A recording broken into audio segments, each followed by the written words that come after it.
Okay, so for the third problem in homework, we have a line chart.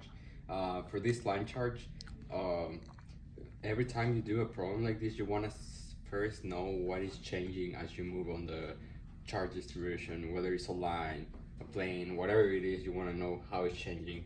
So for example, here we know that if we're here, the y is gonna be different as we are if we choose a point here, and also if we choose a point here, the y are gonna be different. So basically, what is changing all the time is that dy over there. So taking one point over here, we know that the E field is gonna point that way. So it's gonna point like that. So the X component is gonna be that way, and the Y component is gonna be downward. If we choose a point here, then the A field is gonna point that way, meaning you're gonna have EY on that direction, and then EX on that direction. So the total contribution is just gonna be on the EX direction, and the Y direction are gonna cancel because they have the same magnitude, meaning they cancel in the opposite direction, so they cancel. Now, for this problem, we also need to know the radius. So how far is gonna be this thing from here? So here we have the relation. We know this value x, and we also know that it's gonna be changing over time. Like it's gonna be changing. The y is the height, how far you are, is gonna change as you move on the line. So you have x squared plus y squared, which is the radius from the Pythagorean theorem. You know, like if you have right triangle, x squared plus y squared is equal to the radius of that thing. Now, once we set up this, we can now integrate. We can now set up our integration. So we know that dEx is going to be equal to k times dq over r squared times cosine theta. Why cosine theta? Well, that's because, remember, we only care about the contribution on the x-axis. So we put an angle theta right there, and we use the vectors. We know that this is E, and then this is the total E, and then if we take the cosine of this thing, then we get EX, because this is EX and this is EY. So if we want to get EX, what we do is we do cosine theta of that angle, which is then adjacent over hypotenuse. So we do EX adjacent over hypotenuse.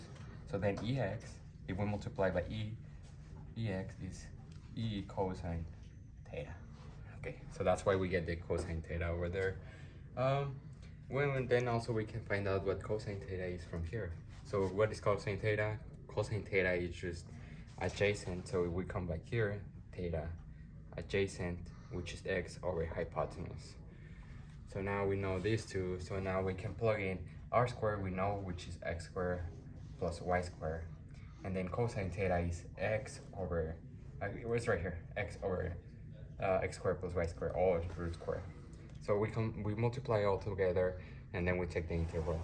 What are the bounds of our integral? Well, if this is length a, and this is length minus a, then we're going from minus a to a, because we want to integrate the whole line.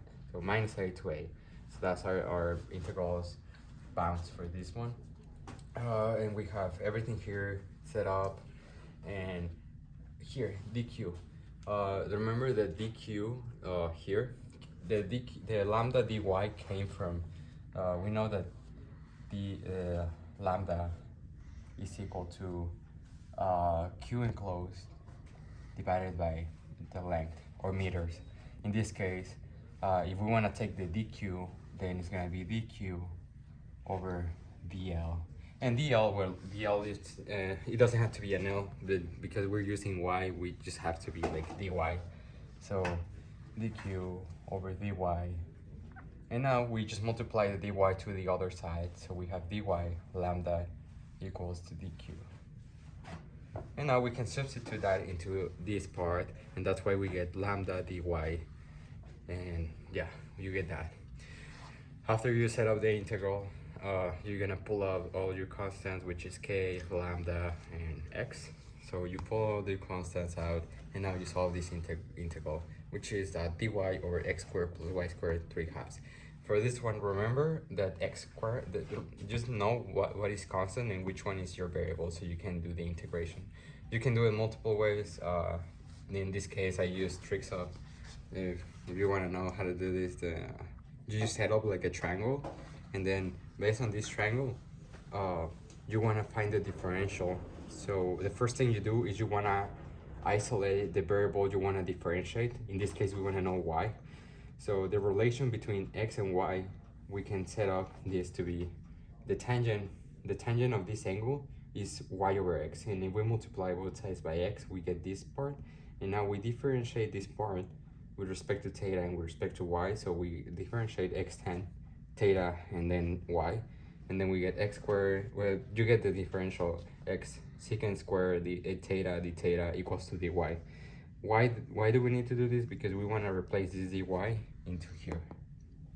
Now, after you do that, you look at whatever terms you have in here, and now you know, I mean, you have to kind of manipulate everything because you want to get something like this from your triangle. So the most basic thing you can do is, okay, if I have my triangle right here, then I can pull maybe secant square, why secant square?